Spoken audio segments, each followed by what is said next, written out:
Hello everybody, this is Danny back from Deep South Homestead with porch time today, guys. Finally, looks like we might have a little cool weather coming in here. Mornings have been nice, you know, it's kind of, and I tell you all the weather here because I want you to see the difference in the way the weather is in all parts of the country or nation or wherever you're listening to porch time from. It's been crystal clear blue skies. I haven't seen a chemtrail in over a month. So the sun, when there is no clouds in the sky, we are in a drought here right now. There hasn't been any clouds here in, it's been so long now. The sun just screaming hot through. Even though the temperature during the day says 75 to 77 degrees, the heat index has been up in the 80s. And my greens out here, and you'll see this I think in a video we have coming up. I'm going to show you my green patch out here. There's one part of it that during the morning it gets the sun, but as the day goes on there's a big hickory nut tree here that shades it. And I want you to look at the difference in the greens that's in the shade for the heat of the day versus the ones that's in the broad opening. You'll understand what I'm talking about temperature differences here. It's just dust. You can't even walk here without just getting engulfed in just dust. I mean, it's almost like you have to take a bath all the time because you just get dirty doing nothing. You can just walk and get dirty. Guys, that's because what my understanding is we have an El Nino out in the Pacific Ocean and it has changed the jet stream and the fronts never make it down here with rain. They always play out before they get here. Now hopefully tomorrow and Saturday we have a chance of rain. We're praying for it. I mean, literally, we're praying that we get the rain. I mean, our ponds have gone back down because it's been so dry and so hot to way back not much above where they were when Lance built them, from being almost full. But he told us that would happen, and I know my neighbor has a pond next to me here. When they built his, I noticed the first couple of years his would go up and down, and then finally it went up and it just stayed there. So it's probably going to take a little while for this one to get to that same point. But guys, what I want to, I guess, and just pray with me that this doesn't get my channel in trouble. But I want to talk about dark winter. You know, dark winter now is going to mean something totally different than it did back in 1815 when we had volcano Tambora went off and it caused, you know, a volcanic ash in the air and we had a year without a summer. You know, this is a little different situation. We're into a grand solar minimum now. Some people don't want to believe it. I've been keeping records for years. I can look back at my records and I can definitely see that things are changing. And you have to understand the grand solar minimum is not about ice being everywhere. That's one thing that just irritates me. People think it's about we're going to freeze to death. You know, it's about weather extremes. It's not about the fact that we're going to freeze to death. Now, we will get colder as time goes on. But it's not all about that. It's about the extremities of weather. Now, man is tampering with it because they want to get in on it. They want to use it to their advantage. But guys, the dark winter I'm talking about is going to be based on I got to use the right words here, an event taking place, which has already took place, CV, and it is it's just going crazy. I mean, and I know it's real. I have Wanda, my daughter, has it, and she now has blood clots all in her lungs. She's in and out of the ER. She's just trying. She can't breathe. She's just trying to survive. Her children had it. Did fine through it. We had other family members that's had it that just went right on through it, but it is struck one really bad, and she's young. So I'm not trying to downplay CV. It's real, or at least a particular strain of it's real. Let me say that. Now, guys, When I talk about a dark winter, it brings to mind several things here. First of all, are you prepared? Are you prepared for what might happen? We're facing a situation here in this country where there may not be enough of everything to go around. And that's because of factories have been shut down for so long. Some still haven't got back up to going. The ones that are up and trying to run are having so many cases in them that they're not able to work to capacity. So therefore it's bringing about shortages of stuff, and it's causing a disruption in the food supply chain. And it's not to say that there's not any food out there. There's such a disruption in the supply chain that we are facing a massive issue in this country. There are lots of people out there that would love to go to work, but they can't. A lot of people would love to go to work, but they're scared to death. They're high risk. They have compromised immune systems and things like this. And guys, I'm not going to play this into any one administration, whether it's the past one or whether it's the current one coming up. I really don't think that either administration plays any part in what is happening. I think that we've had something that's gotten loose, and it has created a situation where now it's just dealing with it. I don't think we'll ever be without it now. I think from this point forward, it's going to be a yearly thing that we're going to have to face. I do believe in my heart there will come a point that we will all probably succumb to it at some point. It will thin out a lot, and a lot will get over it. I'm just trying to talk blunt today. I'm trying to be honest and just talk sincerely to you, and pray that the powers to be don't take this down or do something to the channel because of it. I'm just trying to be honest and sincere. I think we should, if you're not prepared at this point, it may be that you're not going to be able to be prepared. I mean, I'm just trying to be honest here.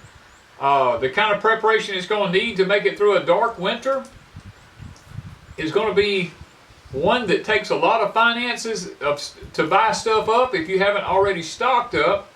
And then, who's to say that there won't be some sort of a cyber attack and take down parts of the grid, and then people who have no way to heat in the dead of winter will die from hypothermia. I mean, guys, it's just frightening to think of the possibilities we've let ourselves get into in this country. Now, if this had been 100 years ago, people wouldn't have thought a whole lot about it, because most people didn't depend on electricity to survive. They didn't depend on grocery stores for their everyday survival. Most people had some sort of a little garden, or somebody in their family did. And most family units lived fairly close together in neighborhoods and stuff like that. And they could lean on each other. They could help each other out. Some families had large families, and the kids could step in when they needed to and help. But that doesn't seem to be the case today. Today, as I look around, I mean, I'm very observant of lots of things. People are flooding into the Ozark Mountains. People are flooding into northern Arkansas, southern Missouri, all up in all the mountainous regions. I've talked to people all week long this past week about how their land is selling like crazy, and large acreages are being sold, and people are just flooding in. And it's concerning a lot of people, because used to, the people that lived in those areas were all like-minded. And now that there's so many other people moving in, people thinking that they're escaping what's coming. And if you look at my last porch time, you'll see I have one, you can run but you can't hide. People are thinking that they're escaping something. You're not going to escape by moving out into the middle of nowhere. Now, you may get away from the madness that takes place with the sheeple in the cities, moving into the suburbs trying to take whatever they can. I mean, you may get away from that. But if you're trying to run away from Big Brother, that's not going to happen. He's got your number. I don't care where you go. I don't care how off-grid you try to be. He's got your number. I mean, like I talked about on the last Porch Time, all I got to have is your name. I can take your name and I can find you. Anywhere on the face of this earth, I can find you. No, with no more stuff than I have. Big Brother has way more than I have. And guys, a dark winter, can you really survive it? I mean, that's the whole bottom line. Can you really survive it? I mean, there's already, I'm seeing videos out there of food lines miles long, people sitting in cars waiting 8 hours to get food. And we haven't even went into a crisis mode yet. The people who are, I'm calling the very poverty ones, the homeless ones, the people who are just barely struggling to get by and don't have the money to stock up with. My heart goes out for people that don't have a way to grow anything like that. They're the ones that's in these lines. They're trying to get something to eat. They have kids. And guys, that breaks my heart to know that people are going to go hungry in a land of plenty. All because some powers to be wants more power. Why can't we just all get along? I don't really care what your religion you are. I don't care what nationality you are. I don't care what color you are. I don't care what party you are. We all bleed red blood. We're all human beings. It's high time we put all this garbage behind us and realize that we're people. And if we're going to survive, we have got to learn to stand together and quit looking at all the other aspects of life. Well, this person don't have anything. This person lives in a mansion. This person drives this vehicle. This person drives that one. This one's got a side-by-side. Well, this one's got a boat. This one has to push a wheelbarrow because he has nothing else. This one rides a bicycle because he can't afford a car. We're all people. That's what we've got to come to terms with. America was founded by people from other countries. There is no such thing as a true American unless it's a Native American. All of our forefathers came from some foreign land into this country. They migrated here. They came here. They settled here. They created this nation and made it what it is. So to say that we're all from America, we're all Americans, that's kind of a oxymoron or a cliche, whatever you want to call it. Guys, I am, let me tell you something, what I know about me. Wanda runs my genealogy, back as far as we had money to run. I am French. I am Choctaw. I am Cherokee. I am Homa. I am, let's see, what else was it that we came up with? I know those four things right there. Jewish, my uncle found that there was a little bit of a Jewish line in us. So those 5 things are bred into my bloodline coming down. I'm just a mixed up person. And I'm not the only one.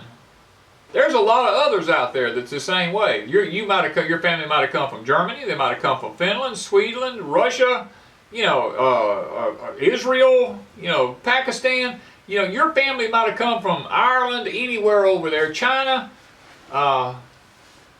You may have all that in you.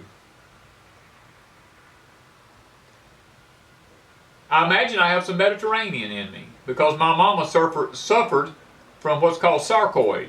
And the doctors kept, every time she'd go to a doctor, they'd say, have you been to the Mediterranean region? Because this is a Mediterranean disease. And she said no, but then he said, well, it's possible then that you have that in your bloodline. So, and it's something that's passed down through the bloodline, the doctor told her. So it's possible that I even have some Mediterranean in me. So we've got to learn that we're all just people.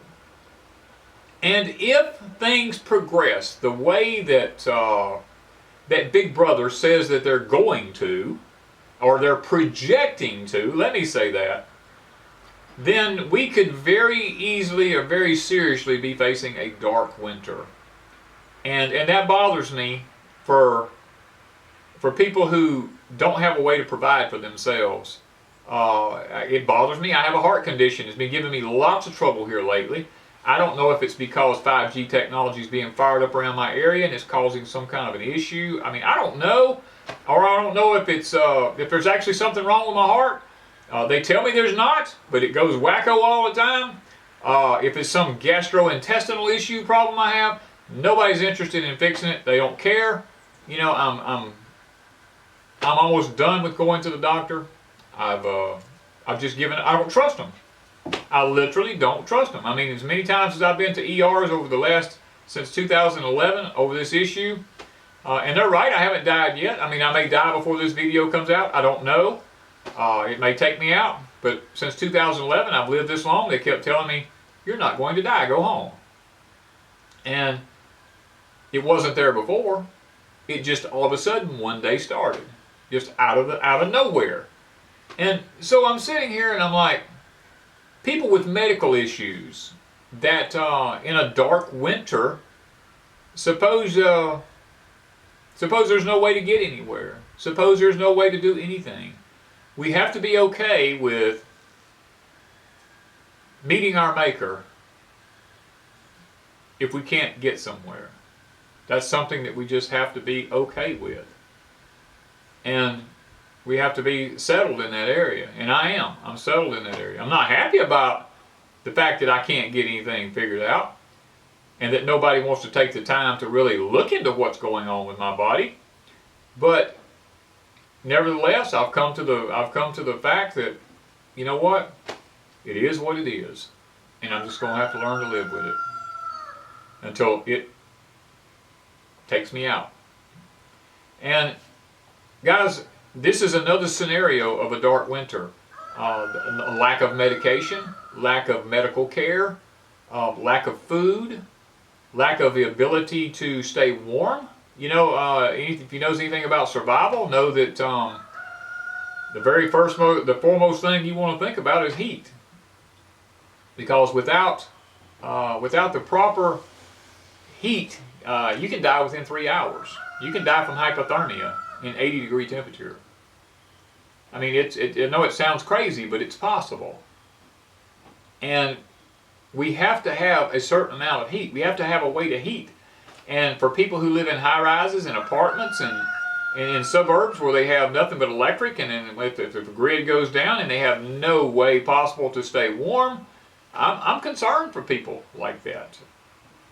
Because not everybody is going to be able to to have some way of heating that's a wood source. Some states don't even allow wood heat because of emissions going out into the air. You know, it's illegal. You can be fined. Some HOAs don't permit it. So I'm smart enough to know we can't all live in the country. But you know, several times a week I will get up in the morning and I will turn into Deuteronomy in the Bible. And I will read the blessings of obedience. And I just reassure myself with the word of the Lord. It says that we'll be blessed. First of all, he says, if you keep my commands, in other words, if you keep my word, then he grants us these blessings called the blessings of obedience. He said you'll be blessed in the city.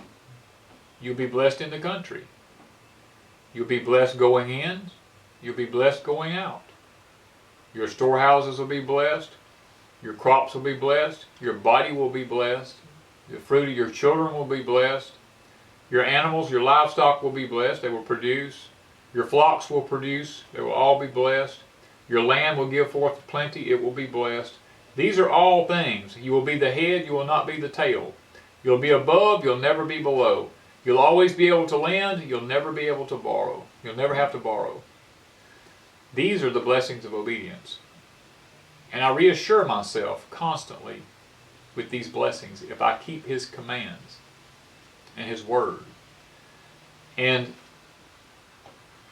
occasionally I'll read beyond the blessings of obedience, because there is what's called the curses of disobedience that follows it, right? The next verses after it, and it's twice as long of a section as where the blessings of obedience are. There's lots more curses goes with being disobedient than they are with being obedient. And all you've got to do is go to Deuteronomy and read the curses for disobedience and look at the shape that our nation is in, and then tell me if God has not lifted his hand off of this nation. Because everything that's in the curses of disobedience is something that is happening to our nation at exactly this time. Which means our nation has been disobedient before an almighty God. And guys, when that happens, we have to rely upon the Lord for each and every one of our own personal journeys. It is possible for a nation to be in disobedience and to be cursed, but for us, his people, to live within that nation and have the blessings of obedience. It happened with his people Israel as they went into captivity into Babylon. You remember Jeremiah, they went to Jeremiah the prophet and said, we need to know, we got to hear from the Lord. And Jeremiah, he talked to the Lord, and the Lord told him, says, look, they're going to be in captivity. Tell them to build houses, plant gardens, marry, produce their own food, work, just live, because you're going to be in captivity for several years. And be good to the people, they'll be good to you. And guys, that's where we're at. Our nation has been disobedient before God. And we're facing a dark winter. And because we're facing that dark winter, we need the Lord more than we ever need the Lord. We need to be obedient, and we need to have those blessings of obedience granted to us so that our storehouses is full, so that our oil never runs out. We need that. And we need like-minded people sticking together. We don't need to be running out here hating each other because you're of a different party, or you're a different nationality, a different race, a different belief. We got to learn to put all this aside, because we're fixing to be facing something we've never faced in this nation. Not this generation has never faced in this nation before, because we've always lived in luxury, most of us. And I say luxury. If you don't believe we live in luxury, take yourself a plane trip to a third world country. Go over there and see the things that we've seen. Anyone who's traveled in the service, anyone who's been in these third world countries, anyone who's took missionary trips, you've seen the other side of what it's like to be in a nation that doesn't have the blessings of God upon it. How the people are in poverty and they struggle. They live in huts and they live in tin shacks. They suffer the heat. They suffer the cold. They suffer diseases. They don't have medical care. Guys, that's where we're headed. America will become a third world country before long, if God's people do not begin to be obedient before him. Now, personally, I think we're in a time frame in God's prophecy. I think what's going to happen is just going to happen. I don't think there's anything we can do to stop it now. We can be obedient if we want to and have our own personal blessings, but I think the time clock is clicking. And I do believe that we're going into some troubled waters ahead, just because it's on the prophetic time clock and no other reason. The nation's been disobedient. It has shed innocent blood. There's a price to pay. And I can't stop that. I can pray all I want to. But I pray now for myself and my family and for you guys, that the Lord will be kind to y'all in the midst of a dark winter, if it comes to pass. And that's what I pray for. I do pray that God will be with the leaders of our nation. But if our nation still goes down the tube, I have to understand that it's the will of the Lord. It's just like I can only give you personal experiences because that's all I really have. It's like when my wife had cancer and she was in her last few days of life, she would sit and cry. And she would say, Danny, why do I have to die at 40-something years old? I lost 3 kids in a car accident at one time. And I've had to live with that. And now my body's been riddled by cancer. I have grandkids that I wanted to be able to see from my only son that was left. I wanted to see them grow up, and I wanted to be able to enjoy my grandkids because I lost 3 of my children. Danny, why? What do you say to that? And then as I lay and held her while she was dying, having her look up at me and say, why does it have to be like this? I can't answer that. I'm not God.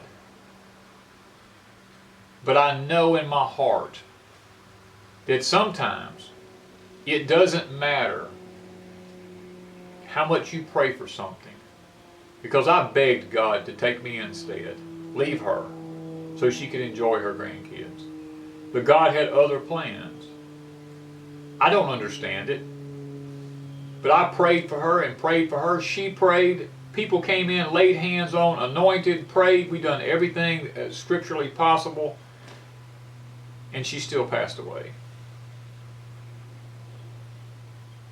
And guys, you can pray for a nation all you want. But it doesn't mean that it's going to change anything. Pray for your family. Pray for your own condition. Pray that you can survive a possible dark winter. Because prayer works. Now don't get me wrong. I believe in prayer more than I believe in anything else probably. If I didn't, I wouldn't be praying continually, as the scripture says. But I do believe there's some things that it doesn't matter how much prayer you put out there, it's the will of the Lord, and it's going to happen. I wish I could look at you today and say, we're not going to face a dark winter because America is an obedient nation and God will spare it. But I can't do that because I know her past. I know she has a lady that stands in the harbor up there with a torch holding it up. That is a goddess that represents sexuality and immorality and all that stuff. We call her Glory, but guys, I don't know. All I'm going to say is today, pray for your family. Pray for your conditions that the Lord will help you to get through a dark winter if it happens. Pray that you'll be prepared enough that you can survive. And quit looking at races, nationalities, religions, parties. Quit looking at all these things and focus on one another. The Lord said He leaves with us the greatest commandment of all, and that is that we should love one another as He loved us. He loved us unconditionally. It doesn't matter who you are. It doesn't matter what you've ever done. He loves you. Why can't we do the same? Thank you guys from Deep South Homestead.